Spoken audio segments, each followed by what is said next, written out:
Cheat Code Support Strategist by My Head in the Clouds Not Coming Down. Read by Rat Overlord. Chapter 85 Brothers. Summary: the villains find out some interesting information. There was a long moment of awkward silence as the heroes just stared at Dabi, who stared right back. Shoto thought Midoriya was absolutely insane for opening the door like he was inviting in a friend, not a villain, but he had to respect the audacity of the absolute power move. It immediately put the heroes at an advantage and took away the element of surprise that Dabi had almost definitely been counting on. Finally, Netsu broke the silence. "Oh dear, this office is getting rather crowded, isn't it?" Dabi responded by sending a stream of fire directly at Shigaraki, but Shoto created an ice wall to protect him just in time. The wall melted immediately under the heat of Dabi's flames, and Shoto glared at him. "Don't you dare touch him!" Epper hissed in agreement and launched herself at Dabi, scratching at his scars and the staples on his face until Dabi ripped her off and flung her away with a snarl. "Get out of my way, Shoto Todoroki!" "So Mineta told you my name?" Shoto rolled his eyes. "How impressive." Aizawa stepped in front of them. "Cheat code. You can take the others back to your lab. Use the tunnels. We'll deal with him." "Fat chance!" Dabi tried to shoot more fire, but Aizawa shot him a glare. "Oh, fuck this." He reached his hands into his pocket and grabbed something. Aizawa rushed forward, but Dabi just smirked. "Too late. He's already on his way." Netsu's fur stood on end. "And who would that be?" A swirl of purple mist appeared in the middle of the room and Kurogiri stepped out. "You called?" Mineta was stuck to the wall, hiding in a patch of shadows near the ceiling as he watched the students gathering. The Pussycats were doing a head count of all the students while the UA teachers stood off to one side, handcuffing all the villains that the students had managed to take down. They had done a better job than he'd thought they would, or maybe it was just that his allies had done worse, because the only villains missing from the captured pile were Dabi, Kurogiri, and himself. And now the lights were back on. His entire attack was turning into a disaster, and Mineta didn't know how to turn it around, not with their current numbers. However, they couldn't afford to fail either, because failure meant that they lost Shigaraki, who knew enough to cripple them, which was probably why their attack had failed in the first place. They needed to pull out something that the heroes couldn't predict, something that Shigaraki's knowledge wouldn't help against, something so powerful that no matter even if they knew what they were up against, they wouldn't be able to fight it. Mineta pulled out the phone he'd stolen from Kaminari. They needed the big guns. Ochako looked over at Hitoshi, who nodded, and both of them rushed forward. "What do you think you're doing here?" Hitoshi yelled. "If you want to get him, you're going to have to go through us!" "What are you?" Kurogiri went limp just in time for Ochako to barrel into him and knock him from the brainwashing. She scrambled to her feet with a grin as Kurogiri started floating. "Gotcha!" Ochako put her hands together. "Release!" Dabi scowled and turned to Kurogiri. "Ugh, never mind, you useless waste of oxygen. I'll handle Shigaraki myself." Kurogiri nodded and disappeared, and Ochako grabbed Hitoshi's hand. "Let me know if you need me to stop." Hitoshi's expression hardened. "I'll stop when we catch him." Gravity shifted, and they ended up on top of the school, but the moment they got there, Kurogiri left again. After 3 more jumps of this, Ochako stopped. "He's trying to wear us out." Hitoshi looked green. It's working." Ochako bit her lip and looked around. They ended up in one of the fake cities the UA used as a training ground. "If I can just get... Oh, I'm such an idiot!" "What?" Hitoshi frowned. "What did you just realize?" "Well," Ochako started, "I can determine more or less where about my target will appear, right? So, if I appear close enough, then I can grab him and bring him back." "Only if you're fast enough to do that before he gets away from you," Hitoshi pointed out. "His teleporting hasn't been throwing yours off, has it?" "Not enough that I can't make it work." Ochako's eyes were determined as she dropped Hitoshi's hand. I'll be back soon. Hitoshi nodded. And I'll be waiting. Shoto glanced around back and forth between Shigaraki and Dabi before turning to Midoriya. There's a tunnel entrance just right here, right? The one your girlfriend came out of? Midoriya looked like he was about to say something else before he stopped himself with a blush. Yeah, the one my girlfriend came out of. That one. Shoto didn't have time to figure out that reaction, nor did he think that was the most important thing to worry about while there was a literal psychopathic flamekiller after them. I'll stay back and help Aizawa. You two get Dusty to safety. Hatsume nodded. Got it! Do I get any say in this? Shigaraki complained. No. Midoriya answered shortly. Good luck, Todoroki. If you're going to do something, do it quickly. Aizawa snapped. I do have to blink eventually. Shoto glared at Dabi and went to stand beside Aizawa. Go. We got this. I believe that I shall accompany you, Nedzu said to Midoriya. I do not believe the computers in this room will be functional for much longer. Your workroom has a better setup. And whose fault is that? Midoriya responded. There was a scramble behind them as they got into the tunnels. But Shoto was far more concerned with the staring contest that he was currently having with Dabi, who looked confused and angry. Since when are you all buddy-buddy with Shigaraki? Shoto shrugged. Since my old man kicked me out, and he was the one who kind of took me in. Dabi did a double take. Wait, Dad kicked you out? He didn't even kick me out. Shoto froze, his thoughts racing as he tried to make sense of that until everything finally clicked. Toya? Kurogiri knew he hadn't completely shaken the girl, Uraraka. That would have been a ridiculous assumption.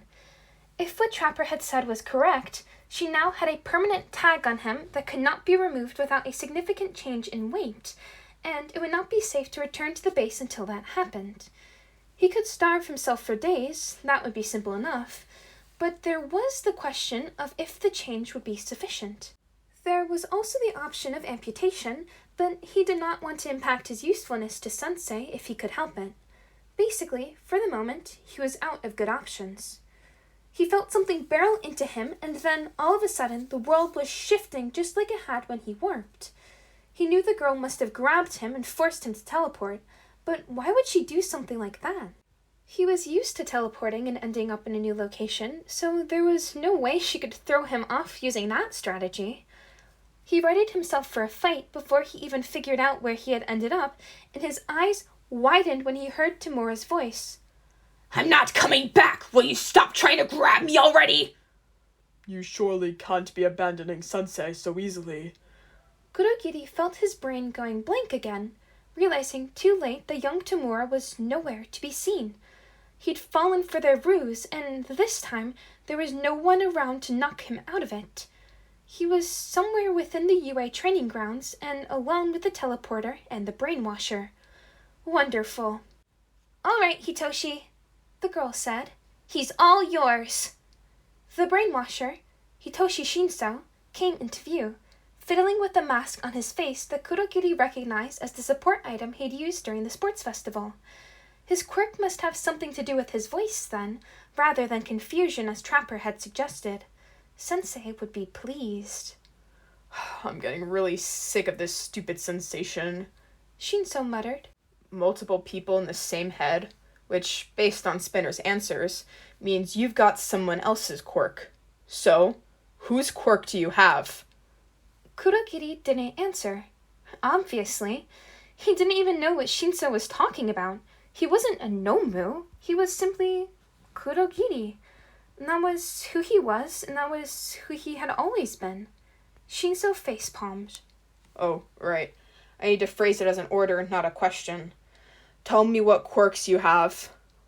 Warpgate is created from multiple quirks, Kurogiri answered, the shock of his response almost being enough to knock him from the brainwashing. Not quite, unfortunately, but Kurogiri's brain was absolutely reeling. He was a Nomu. He was just another one of Doctor's creations, but the Nomu were slaves, and he was Sensei's trusted servant. Right? Okay. Shinso hummed thoughtfully. Tell me where you got them. All for One gave them to me. Kurogiri answered. He stole them from their original holders. Ask him more about All for One, Uraraka said. I'm pretty sure he has something to do with One for All. Shinso nodded. Tell me about All for One and his connection to One for All. As soon as he'd said his name, Dabi turned tail and ran. Shoto gave chase as he threw himself out the window and Shoto used an ice slide to follow him. Dabi, no, Toya, snarled as he shot yet another jet of flame in Shoto's direction, melting the slide so that the other heroes would have difficulty following. So you figured it out. What? You want a gold star or something? No, but an explanation would be nice. Shoto dodged the attack and shot back with an ice spear. I thought you were dead. Yeah, well, maybe I should have stayed that way. Dabi snapped. What are you guys going to do now, huh? Go away to the old man? Are you kidding? I haven't talked to Endeavor in weeks. Shoto said. He kicked me out, remember? Why? Dabi huffed, but didn't send out any more flames, which was progress. Why would the great Endeavor kick out his masterpiece? He was trying to prove that I needed him and his power to succeed. Shoto shrugged. And I figured out that I didn't. Dabi was silent for a long moment before he suddenly cracked up laughing. That is a bigger fuck you to Dad than I've ever even thought of. Are you even going to be a hero? If I do, it won't be full time. Shoto said. I'm actually making a name for myself as a gamer, so I want to see where it goes before I commit to anything. A gamer? Dabi cackled harder. Endeavor's perfect masterpiece is dropping out of heroics to be a gamer? Oh my god, that's amazing! Shoto considered pointing out that he might not be dropping out of heroics entirely, at least not right away anyways, but figured at this point that strategy might start another boss fight, so it was probably better to just keep his mouth shut and let his brother have this. Eventually, Dabi stopped laughing and gave him a nod. Do me a favor, and don't tell Dad I'm alive. I've got plans for how to devastate him even more than his failed masterpiece already has. Shoto smiled. I guess I look forward to seeing what you come up with then. Dabi shook his head and laughed as he walked away. A gamer. Shoto rolled his eyes. He took pride in being a disappointment, so Dabi's reaction didn't really bother him. He needed to reunite with the other students and... I can't believe you got him to just walk away. Shoto tried to shoot a stream of fire in the direction of the voice, but his quirk didn't work. Shoto deflated in relief. Oh, Aizawa, it's just you. How much of that did you hear? Enough. Aizawa's hair fell. But don't worry. It would be illogical for me to spill a secret you already promised to keep. Plus, I'm curious too. Also... He shot out his capture weapon and caught Shoto so that he couldn't run away. We need to talk about your current living situation. All for One was angry.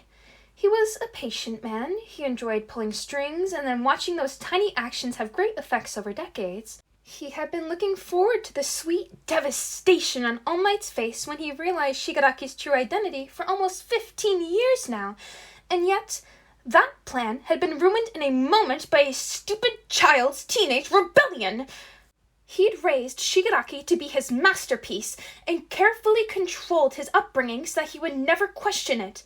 But no, somehow when he wasn't looking, Tamura had decided that he wanted to be normal, as if that was even a possibility.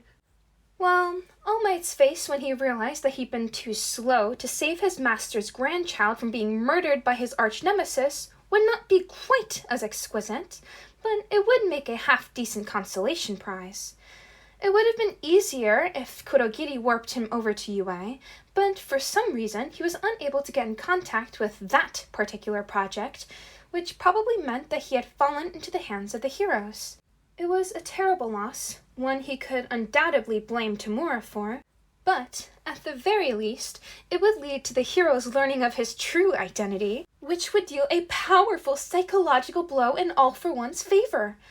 Not ideal, but it was something he could work with, and arriving normally would make for a grander entrance anyways.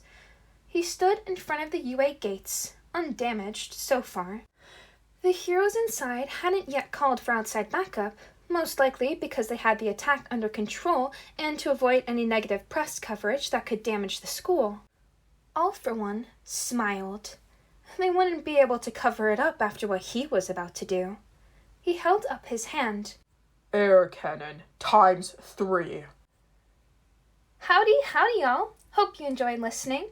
This was a quite eventful chapter. Honestly, the last couple of chapters have been too, but it's like, wow, we're finally hitting that climax. But anyways, if you enjoyed, feel free to leave a like or comment down below, because I always love hearing from you guys. And make sure to subscribe so you can stay up to date with whenever I post.